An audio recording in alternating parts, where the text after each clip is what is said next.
નમસ્કાર મિત્રો, વેધર ઇન્ફોર્મેશનમાં આપનું સ્વાગત છે અને હું છું પરેશ। ખાસ કરીને આજના વિડીયો આપણે સપ્ટેમ્બર 2026ના વરસાદ વિશેની વાત કરવાની છે। આમ જોવા જઈએ તો આપણે જૂન, જુલાઈ અને ઓગસ્ટ સુધીના વિડીયો છે એ મૂકી દીધેલા છે, પણ વાર્ષિક કાર્યક્રમમાં લાંબા ગાળાના અનુમાન મુજબ જે સપ્ટેમ્બર મહિનાનું જે અમારું અનુમાન છે એ પણ સારા વરસાદોના સંકેત આપી રહ્યું છે। સપ્ટેમ્બરની અંદર પણ ટોટલ 3 વરસાદ થાય તેવી શક્યતાઓ હાલ અમને દેખાઈ રહી છે। જે સપ્ટેમ્બરમાં 3 વરસાદની શક્યતાઓ છે, જેમાં આમ તો અમે જે વિડીયોમાં ઓગસ્ટના વિડીયોમાં બતાવેલું છે એમ કે ઓગસ્ટમાં જે એન્ડમાં વરસાદ ચાલુ થશે એ કન્ટિન્યુ સપ્ટેમ્બરની 1લી તારીખથી પણ ચાલુ હશે। એટલે સપ્ટેમ્બરની અંદર 1 સપ્ટેમ્બરથી લઈને 6 સપ્ટેમ્બર સુધીનો જે સમયગાળો હશે એ સમયગાળા દરમિયાન સાર્વત્રિક લગભગ ગુજરાતના તમામ જિલ્લાઓની અંદર એ વરસાદનો લાભ મળે તેવી શક્યતાઓ છે। અને જે સપ્ટેમ્બરના શરૂઆતના દિવસોનો જે વરસાદ હશે એ પણ સામાન્ય અને વરસાદ નહીં હોય, ભારે વરસાદ હશે। અનેક જગ્યાએ અતિવૃષ્ટિ ટાઈપના માહોલો હોય એ પ્રકારનો વરસાદ હશે। એટલે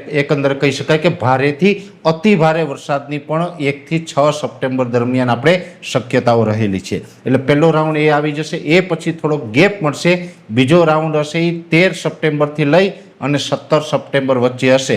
જો કે 13 થી 17 સપ્ટેમ્બર વચ્ચેનો જે રાઉન્ડ હશે એ બહુ ભારે કદાચ નહીં હોય, એ હળવો સામાન્ય હશે અને એ પણ સાર્વત્રિક કદાચ નહીં હોય, અમુક જગ્યાએ હશે, અમુક જગ્યાએ નહીં હોય। અને એની અંદર પણ આમ તો ઝરમર જે વરસાદ પડતા હોય છે એ પ્રકારના ઝરમર વરસાદ એમાં જોવા મળી શકે છે। એટલે સપ્ટેમ્બરનો જે મધ્યકાળ હશે એ દરમિયાન વરસાદ ચોક્કસથી હશે, પણ વરસાદની તીવ્રતા છે એ ખૂબ નબળી કદાચ જોવા મળે તેવી શક્યતાઓ છે। છતાં પણ ઘણી જગ્યાએ 13 થી 17 સપ્ટેમ્બર વચ્ચે એક વરસાદની શક્યતાઓ રહેલી છે। એ પછી જે સપ્ટેમ્બરની 26 તારીખ હશે, 26 થી 30 સપ્ટેમ્બરનો જે સમયગાળો હશે, એટલે કે સપ્ટેમ્બરનું જે છેલ્લું અઠવાડિયું છે એની અંદર ફરીથી પાછા ગાજવીજ, પવન સાથે તોફાની વરસાદ હશે ને એ વરસાદ પણ ખૂબ સારા હશે અને ગુજરાતના 50 થી 65% વિસ્તારને એ વરસાદનો લાભ મળે તેવી શક્યતાઓ છે। એટલે આ રીતે સપ્ટેમ્બરની અંદર ટોટલ 3 રાઉન્ડ આવવાના છે ને 3ય રાઉન્ડ છે એની અંદર અલગ અલગ એની તીવ્રતા હશે ને 3ય રાઉન્ડ વચ્ચે અલગ અલગ ગેપ હશે। મહત્વનું એ છે કે સપ્ટેમ્બરના શરૂઆતના જે 6 દિવસ હશે એમાં ભારેથી અતિ ભારે વરસાદ હશે।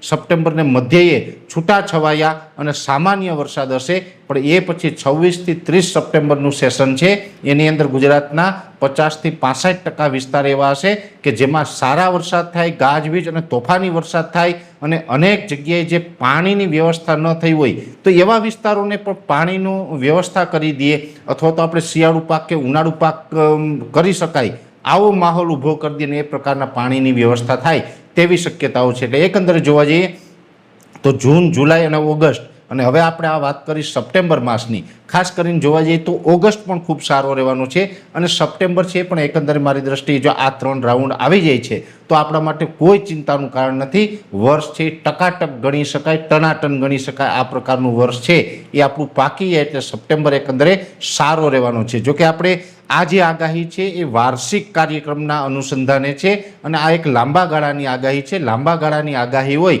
એટલે એમાં થોડું ઘણું પ્લસ માઇનસ થતું હોય। ઘણી વખત એવું પણ બને કે જે આપણે તારીખ આપીએ એમાં એક દિવસ એટલે કે 24 કે 36 કલાક આગળ પાછળ થઈ શકે અને વરસાદની તીવ્રતામાં સામાન્ય ફેરફાર થઈ શકે, બહુ મોટા ફેરફાર ન થતા હોય છે। જે આપણે દર વર્ષે કાર્યક્રમ મૂકીએ છીએ એ જ મુજબનો આ વર્ષનો પણ આ કાર્યક્રમ છે। દર વર્ષે પણ માઇનોર કહી શકાય કે 8-10% વેરિએશન આવતું હોય, એ જ પ્રકારે 8-10% વેરિએશન આવશે। કોઈ મોટું વેરિએશન આવે તેવી શક્યતાઓ હાલ દેખાતી નથી।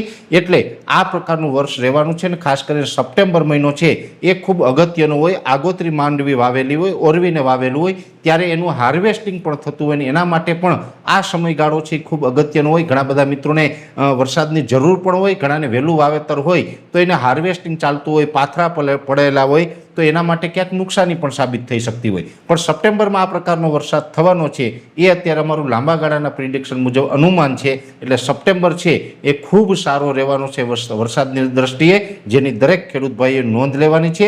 ઓક્ટોબર મહિનાની માહિતી છે એ નેક્સ્ટ વિડીયોમાં આપવામાં આવશે। અત્યારે આ વિડીયોની અંદર એટલું જ। અંતમાં દરેક મિત્રોને વિનંતી રહેશે કે આ વિડીયોને લાઈક આપીને દરેક ગ્રુપમાં શેર કરી દેવો। જો તમે એમને યુટ્યુબ ઉપર જોઈ રહ્યા હોય તો ચેનલને સબસ્ક્રાઈબ કરજો, સાથે અમારું ફેસબુક તથા ઇન્સ્ટાગ્રામ આઈડીને ફોલો કરજો। નમસ્કાર।